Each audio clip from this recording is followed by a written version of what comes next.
کر کے بتا دیتا ہوں۔ جب آپ بیٹے ہیں تو آپ کہہ رہے ہیں کاش میرے ماں باپ زندہ ہوتے، میں ان کی خدمت کرتا۔ پھر فرمایا اور نہیں تو میری ماں تو ہوتی، چونکہ ماں کو دیکھا ہے نا، باپ کو دیکھا نہیں ہے، تو فرمایا کاش میری ماں زندہ ہوتی اور میں عشاء کی نماز کے لیے مصلی پہ کھڑے ہو کے الحمدللہ رب العالمین پڑھ رہا ہوتا، اور ادھر سے میری ماں مجھے بلاتی محمد، تو میں نماز توڑ کے کہتا جی اماں جان میں آ رہا ہوں، نماز پھر پڑھا دوں گا۔ اپنے والدین کی عزت کرو۔ یہاں کا بڑھاپا بڑا خوفناک ہے کہ اولادیں چھوڑ جاتی ہیں اور ماں باپ ٹوائلٹ جانے سے بھی عاجز ہوتے ہیں۔ اپنی ماں کی دعا لو، اپنے باپ کی دعا لو۔ میرے نبی نے فرمایا ہاں عمر میرے بعد ایک آدمی آئے گا، اس کا نام ہوگا اویس، اور وہ کرن کی شاخ سے ہوگا۔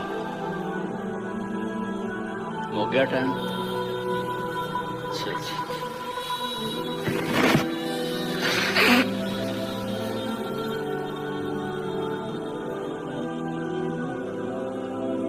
اس سے دعا کرانا، علی آپ بھی، عمر آپ بھی۔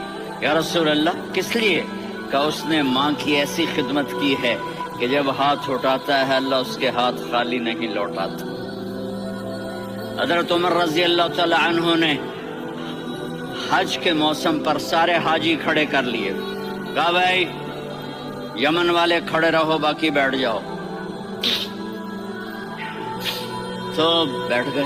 پھر فرمایا کہ یمن والے بیٹھ جاؤ، قرن والے کھڑے رہ جاؤ، تو ایک آدمی کھڑا رہا، کہا تم قرنی ہو؟ کہا جی ہاں۔ اویس کو جانتے ہو؟ جی میرے بھائی کا بیٹا ہے لیکن تھوڑا پاگل سا ہے، آپ کیوں پوچھ رہے ہیں؟ حضرت عمر نے فرمایا وہ نہیں تو پاگل ہے۔ کدھر ہے؟ کہا یہ اونٹ چرانے گیا ہے ادھر عرفات کی طرف۔ تو آپ نے حضرت علی کو ساتھ لیا اور دوڑ لگائی سواری پر۔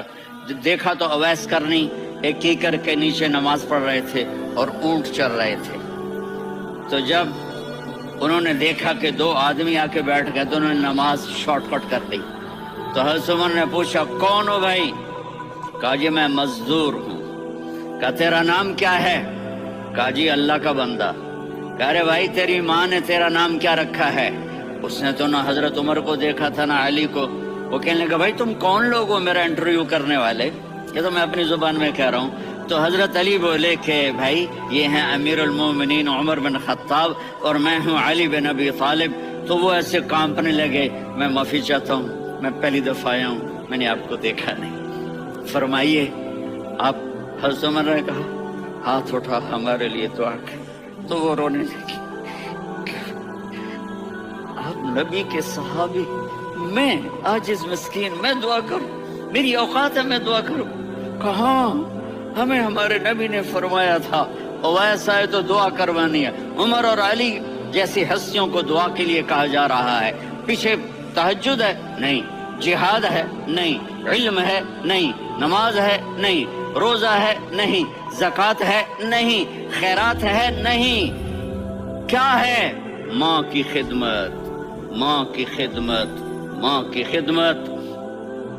میرے نبی نے فرمایا لوگ جنت میں چلیں گے، اویس چلے گا، جب گیٹ پر پہنچے گا تو اللہ کہیں گے اویس کو پیچھے ہٹا دو، باقی اندر چلے جاؤ۔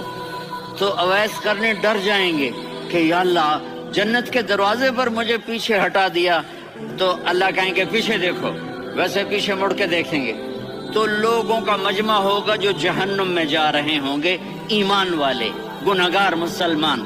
تو میرا اللہ کہے گا اویس اپنی انگلی کو پھیرتا جا، جس جس پر تیری انگلی پڑے گی تیری تو فیل سب کو جنت میں ڈال دوں گا۔ یہ ماں ہے، صرف ڈالر ہی سب کچھ نہیں ہے، یہ ماں ہے۔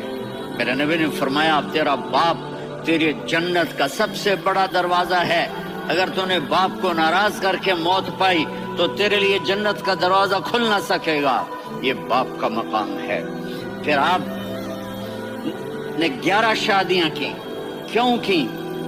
سنو حدیث، ما تزوجت وما زوجت الا بوحی من السماء،